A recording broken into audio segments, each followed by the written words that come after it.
नमस्कार, knocking-news.com में आपका स्वागत है। मैं हूं गिरिजेश वशिष्ठ। आज मैं आपको सलाम करने आया हूं, भारत के लोगों को सलाम करने आया हूं। आज आपको नमन करने का दिल है। आज आपके लिए मेरे मन में बहुत रिस्पेक्ट है, बहुत सम्मान है। और ये सम्मान इसलिए है कि आप सचमुच इस देश से प्यार करते हैं। कोई कितना भी कहे भारत के लोग बेवकूफ़ होते हैं, भारत के लोगों को तो ये नहीं होता, बहक जाते हैं, नेताओं की बातों में आ जाते हैं। इस सब के बावजूद पिछले 24 घंटों में आपने जिस तरह की समझदारी का प्रदर्शन किया है, ऐसा दुनिया में कहीं संभव नहीं है। दुनिया के किसी देश में चले जाइए, ये समझदारी संभव नहीं है। गांधी के देश में ही ये संभव है। कैसे? आप सोचिए, कल से जब से पहलगाम का हादसा हुआ है, तब से लगातार आपके सिर में कुछ लोग सांप्रदायिकता की कीलें ठोक रहे हैं। आपको बार बार कहा जा रहा है कि पैंट उतरवाई, कलमा पढ़ने को बोला, धर्म पूछा, धर्म पूछ के गोली मारी। हर प्रकार का जहर इस देश का जो मेन स्ट्रीम मीडिया है वो आपके सिर में इंजेक्ट करने की कोशिश कर रहा है। एक एक सांप्रदायिक मैसेज 25-25, 30-30 बार, कहीं आपके व्हाट्सएप में, कहीं आपके फेसबुक पे, कहीं आपके ट्विटर पे आया है। अलग अलग तरह की भाषा में आया है। आप बोलो कि सांप्रदायिकता का मजहब नहीं होता। हर तरह से पूरे 24 घंटे से इस देश में सिर्फ एक कोशिश हो रही है कि कश्मीर का बदला लेने के नाम पे भारत के किसी और हिस्से में दंगा हो जाए, भारत में कुछ दंगे हो जाएं। क्योंकि ये जब बात होगी तो कुछ बेवकूफ़ नौजवान जो हनुमान जयंती पे चढ़ जाते हैं, कहीं पे झंडा घुमाने लगते हैं, जो ईस्टर पे चर्च में घुस जाते हैं, जो कहीं पे मस्जिद किसी को नमाज पढ़ने से रोकते हैं, कहीं ट्रेन में कुछ करते हैं, उस तरह के कुछ नौजवान किसी एक कपिल मिश्रा के कहने पे निकल पड़े तो इनकी निकल पड़े।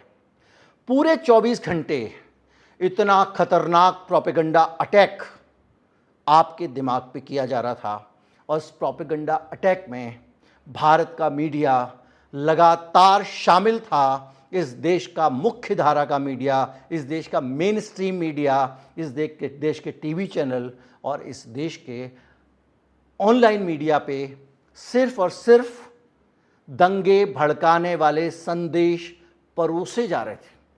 एक ज़माना था ये संदेश कहीं कहीं कोई एसएमएस में या पर्सनली सर्कुलेट कर देता था, लेकिन 15 साल पहले मेन स्ट्रीम का मीडिया दंगा भड़काऊ ब्रिगेड में कभी शामिल नहीं हुआ था। मैं अपनी जब बात कहता हूं तो तथ्यों के साथ कहता हूं, सारी चीज़ें आपके सामने रखूंगा। अगर ये मीडिया 15 साल पहले होता तो इस मुल्क में मीडिया की भूमिका क्या होती, इसका आप अंदाज़ा लगा लीजिए। मीडिया के पास जब ये खबर आई थी कि लोगों के धर्म को पूछा गया, अब तो इतना प्रोपेगेंडा किया गया कि खुद ओवैसी बोल रहे हैं धर्म पूछा गया है, क्योंकि वो इतना ज़्यादा फैल गया है। और मीडिया ने उसको खड़ा किया पहले, फिर मीडिया को कहीं से कोई बोलने वाला नहीं मिला तो उन्होंने सूत्रों के हवाले से कहा, फिर एक आध कोई रिश्तेदार ढूंढ लिया, किसी मृतक का दूर का रिश्तेदार, चाचा का लड़का वगैरह वगैरह, उससे बयान दिलवा दिया। और हमारी एएनआई जैसी महान एजेंसी उसको लगातार जारी कर रही थी। इतने सारे लोग वहाँ गए थे, उनकी सभी महिलाओं को वहाँ से छोड़ दिया गया। उन महिलाओं को छोड़ने के बाद उनके बयान आने चाहिए थे, पैंट उतरवाने और ये सब वगैरह वाले। अब तो एक वीडियो भी आया जिस वीडियो में लगातार वहाँ की हलचल दिख रही है, किस तरह से अंधाधुंध आतंकवादी गोली चला रहे हैं, लोग बचने के लिए भाग रहे हैं। उस पूरे वातावरण में कोई क्या किसी का धर्म पूछ सकता था? गिरते पड़ते लोग हैं, और क्या कोई बताने की हालत में था? और क्या किसी के अंदर इतना धैर्य था कि वो जान बचा के भागने के बजाय वहाँ पर खड़ा रहे? लेकिन ये जो आपने सांप्रदायिक एजेंडा फैलाया, मैं जानता हूँ कि कुछ दिन बाद कुछ ना कुछ लोग ढूंढ लिए जाएंगे, कुछ बयान दिलवा दिए जाएंगे, जो भारत में आमतौर पे होता है। इसके विपरीत कई लोग लगातार सोशल मीडिया पे लड़ रहे हैं ऐसे लोगों से कि भाई फैक्ट चेक कर लो, तुम्हारा फैक्ट गलत है, तुम्हारा आदमी नोएडा में बैठकर, दिल्ली हेडक्वार्टर में बैठकर कश्मीर की रिपोर्टिंग कैसे कर रहा है, कोई ताकि देश में विश्वास बना रहे, एक कम्युनिटी का दूसरी कम्युनिटी से विश्वास ना टूट जाए, हम एक दूसरे के दुश्मन ना हो जाएं, उसका घर जला लेना निकल पड़े, लड़ रहे हैं लोग। ये मुल्क है, ये उस मुल्क की ताकत है, ये गांधी का मुल्क है। एक ज़माना था अखबार में, टीवी में कोई भी खबर आती थी तो वो बहुत सख्त पैमानों पे निकल के आती थी। हमने वो काम किए हैं। सत्य के आधार पर ही और सत्यापित और अधिकृत सूचनाओं की जानकारी ही प्रकाशित की जानी चाहिए।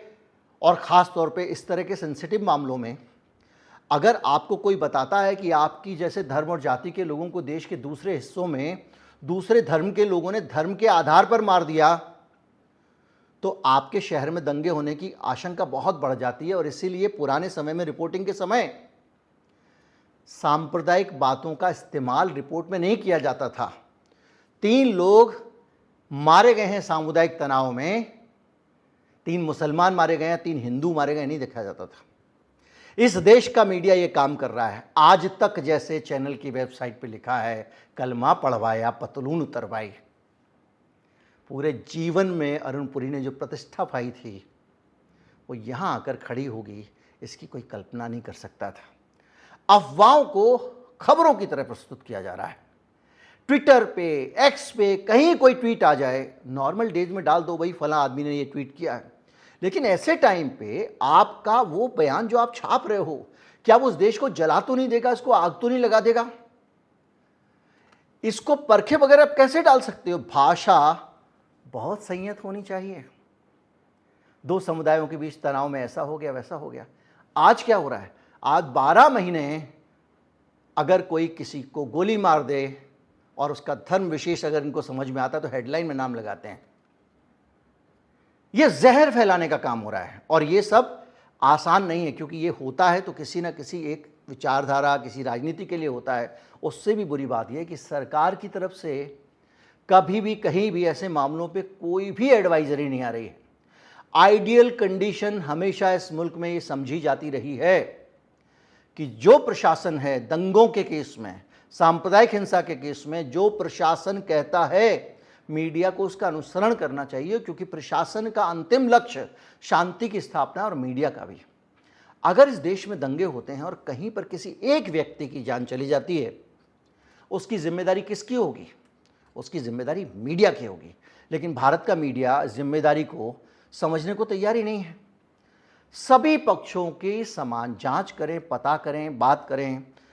अगर आप सोचिए कश्मीर में जो हुआ उसकी रिपोर्टिंग एक आदर्श रिपोर्टिंग हो रही होती तो लोग ये बताते कि किस तरह से कि पहलगाम के लोग व्यथित हैं, परेशान हैं, गुस्से में हैं और सड़कों पर उतर आए। वो ये बताते कि जब कश्मीर में हमारी रोजी रोटी पे कुछ आने लगता है तो ये आतंकवादी खड़मंडल डालते हैं। वो ये बताते कि ये आतंकवादी किस तरह से कश्मीर के अमन चैन को ख़राब कर रहे हैं, ये कश्मीर के दुश्मन हैं। लेकिन जिस स्तर की मूर्खता कश्मीर में हो रही है, ये ठीक वैसी है जैसे कि किसी समय में अगर कोई व्यक्ति खालिस्तानी पकड़ा जाता था और खालिस्तान की कोई आतंकवादी घटना होती थी तो लोग सोचते थे पंजाब के जो सिख हैं वो खालिस्तान बनाना चाहते हैं, जबकि सिख उस पूरे खालिस्तान से परेशान थे, उस आंदोलन से, और आज भी डर जाते हैं जब वो खालिस्तान के आंदोलन के पुनर्जीत होने की आहट भी उनको मिलती है। तो एक आदमी आया और उसने जब बयान देने शुरू किए, इतने भर से हलचल हो गई थी पंजाब में कि अब मरे। फिर वही शुरू होने वाला है। आम लोगों का जो प्यार है, भाईचारा है, वो तस्वीरें दिखाने वाली थी जिसमें घायलों को पीठ पे लाद लाद कर वहाँ के लोग धर्म देखे बगैर अस्पताल ले जा रहे थे, उनकी जान बचाने की कोशिश कर रहे थे। अनगिनत जानें उन्होंने बचाई होंगी, लेकिन ये इस देश की सकारात्मक तस्वीर, लोग कहते हैं पॉजिटिविटी, ये पॉजिटिव रिपोर्टिंग होती है, ये पॉजिटिविटी होती है जिसका लक्ष्य देश को बचाना होता है, वो आ रहा होता।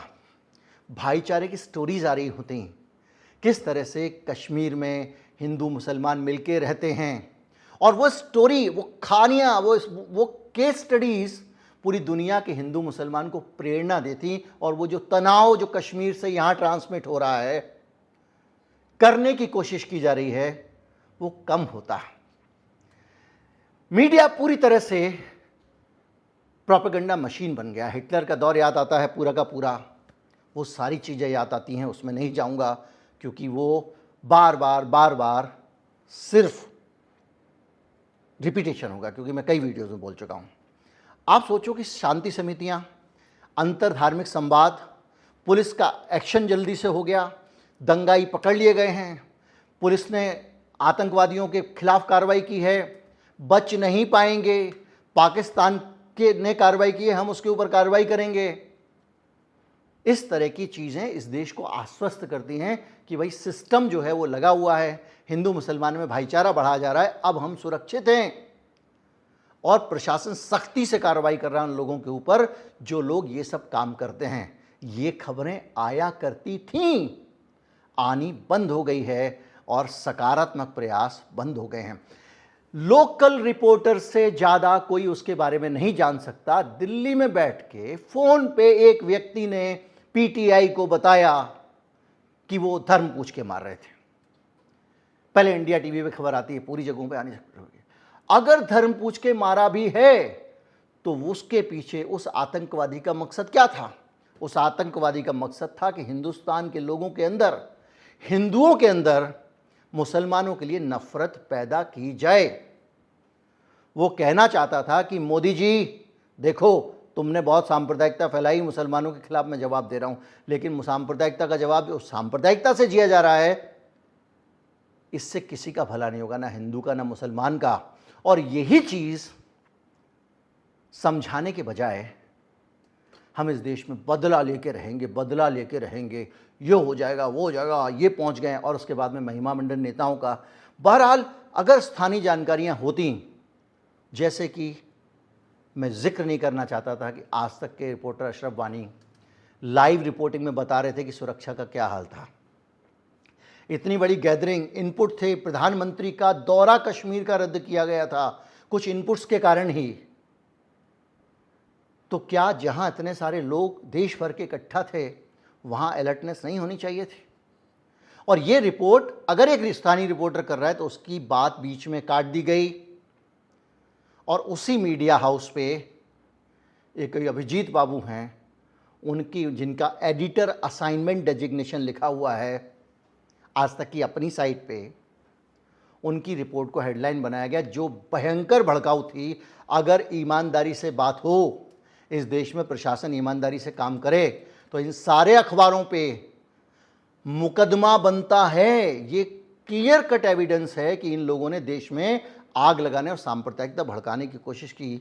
लेकिन हम जिस देश में रहते हैं उस देश में सरकारी जब इस काम में लगी हो, मैं बताऊंगा कि किस तरह से नेता भी भड़काते हैं। खैर, फैक्ट चेकिंग को प्राथमिकता दें, ये भी कहा, और धर्म और जाति को सनसनीखेज बना। ये जो मैं आपको बता रहा हूँ ये 3 जगह की गाइडलाइंस हैं, ये कोई छोटी चीज़ नहीं है।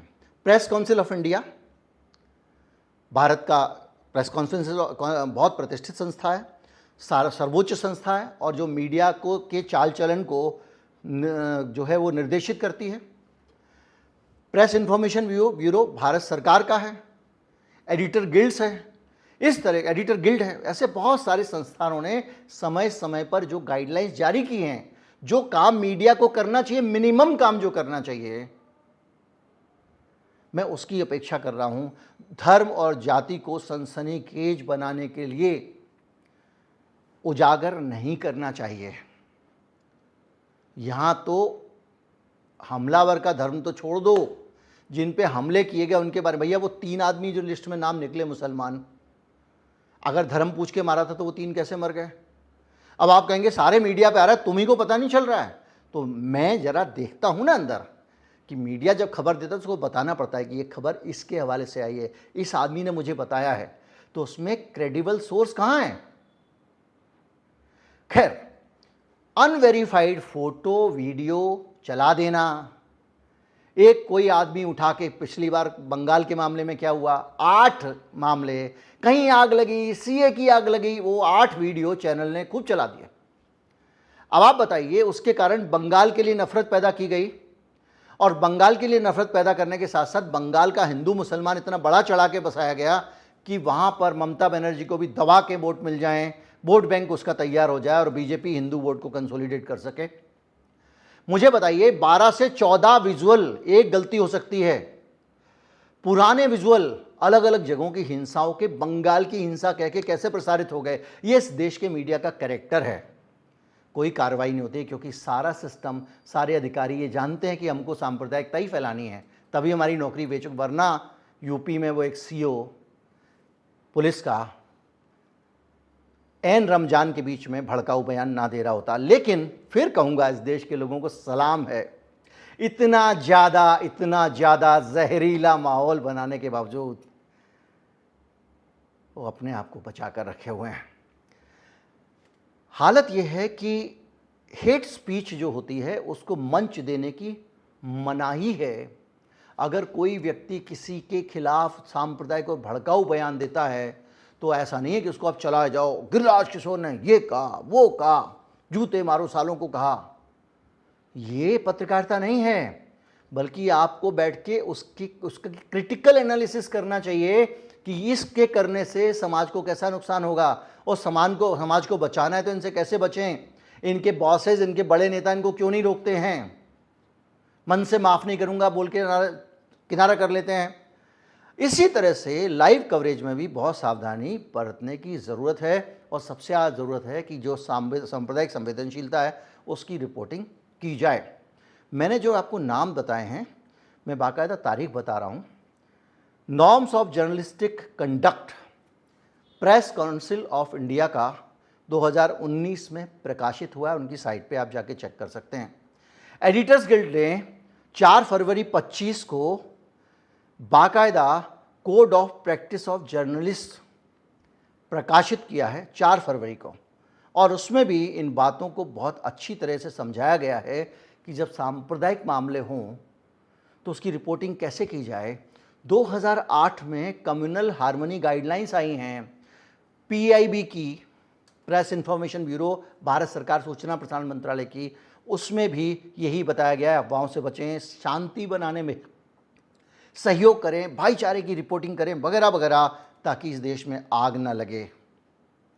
निकल पड़ेगा कोई बेवकूफ़ झंडा लेके, उसको तो आपके बेटे की तरह विदेश में पढ़ने को मिला नहीं, ज़्यादा नेताओं के पीछे। एडिनबर्ग यूनिवर्सिटी में पढ़ रहा है निशिकांत का बेटा, वो यहाँ सांप्रदायिकता फैला रहा है उसके पिताजी, दूसरे का लड़का जा रहा है उसको लेके वहाँ पे लट्ठ वट्ठ बजा रहा है। ऐसे काम चलेगा? डोभाल का लड़का अमेरिका में रहता है, बड़े बड़े ठेके मिलते हैं उसको, बड़ी बड़ी कंपनियां चलाता रहता है। आप उठा के देख लो हर तरफ, और ख़ास तौर पे जो सेंसिटिव लोग हैं। आप बताइए, हमारे राष्ट्रीय सुरक्षा सलाहकार हैं, इसके बेटे को, डोभाल के बेटे को अगर मैं अपने घर में बंद करके रख लूँ, या ये मेरे घर में रहे, मेरा घर छोटा नहीं है, मान लीजिए पूरा शहर है, इससे बाहर नहीं जाएगा, इससे इसमें रहेगा, तो जब तक मेरे पास रहेगा, डोभाल की हिम्मत है मुझसे दाएं बाएं कर लें। तो उनका बेटा अमेरिका में क्यों रहता है? और वो रहता है तो जब हमारा बेटा उनके अंडर में होगा तो क्या हम ज़्यादा चूचपड़ कर पाएंगे? आप आम आदमी के तौर पे कल्पना शायद ना कर पाएँ, लेकिन जो वहाँ बैठा हुआ है वो इस बात को अच्छी तरह से समझता है। ज़्यादातर लोगों के बेटे, अगर एक भाषा में कहें तो गिरवी हैं वहाँ पे।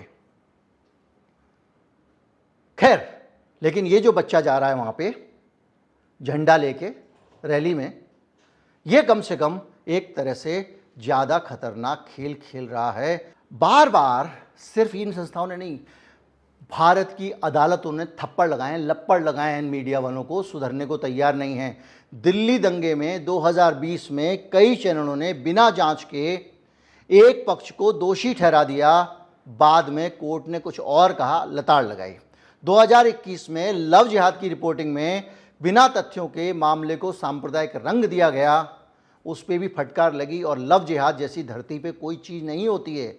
एक किसी धर्म का लड़का दूसरे धर्म के व्यक्ति से अगर शादी कर ले तो वो लव जिहाद नहीं है। एक षड्यंत्र के तहत कुछ लोग अगर कुछ साजिश करके संगठित रूप से लड़कियों का धर्म परिवर्तन करा रहे हों, उसको लव जिहाद कहा जाता है। उसको लेके 5 और 6 बड़ी इंक्वायरियां हो चुकी हैं, सुप्रीम कोर्ट से लेके सीबीआई तक, और ये गलत पाया गया है। विकीपीडिया पे लव जिहाद करके आप पढ़ लीजिएगा पूरा का पूरा।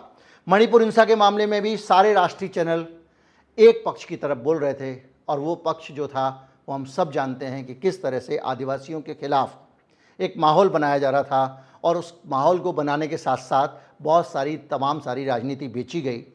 कैसे दंगा हुआ सब जानते हैं, आपने मेरे वीडियो देखे हैं। रामनवमी, राम रमजान के टकराव वकराव भी आप लगातार देखते रहते हैं। और इससे भी बुरी बात कि जिन लोगों को समाज को रोकने जोड़ने का काम करना चाहिए, भाईचारे का संदेश देना चाहिए, घर को आग लगा दी घर के चिराग ने। जो बाढ़ है वो खेत को खा रही है। योगी आदित्यनाथ उत्तर प्रदेश के मुख्यमंत्री हैं। 2014 में बाकायदा इन्होंने चुनाव प्रचार में भड़काऊ बयान दिए, अगर वो एक हिंदू को मारते हैं तो हम 10 मुसलमानों को मारेंगे। ये एफआईआर दर्ज हुई है। क्या इस स्तर के विवेक की उम्मीद, क्या ये समाज के मेरे और आपके बारे में सोच रहे हैं? क्या इनको ये समझ में नहीं आता कि दंगा आ जाएगा तो ये तो घर में बैठे रहेंगे? मरेंगे कौन? गरीब हिंदू, गरीब मुसलमान। जो दंगे में शामिल हुआ उसको वो मौत मिल गया। जो गुजरात दंगों के जो पोस्टर बॉय थे सारे के सारे, कईयों ने तो धर्म बदल लिया।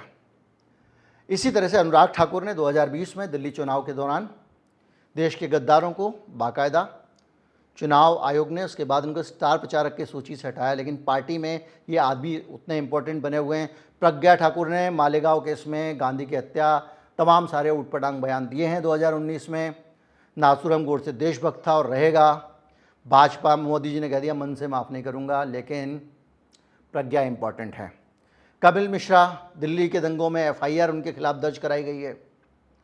उनको कह दिया गया था कि भाई ये तो क्लीन चिट दे दी थी, पूरी दिल्ली पुलिस की अमित शाह के अंडर में है। जो जांच हुई उसमें कपिल मिश्रा एक भला आदमी था।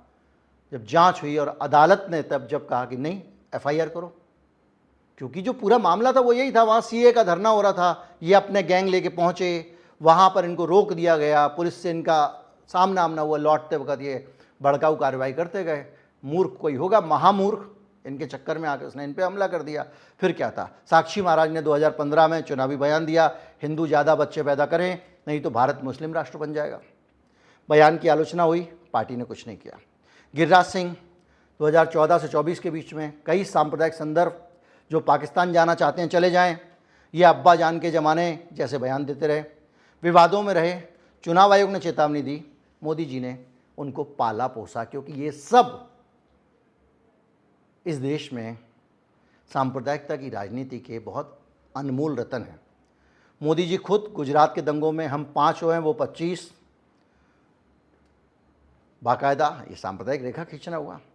एसआईटी जांच कराई, आलोचना जारी है। ओवैसी 2022 का भाषण हैदराबाद का, हम 15 मिनट के लिए पुलिस हटा लीजिए, ये सब भड़काऊ भाषण, भड़काऊ बयान नेता लोग देते रहे।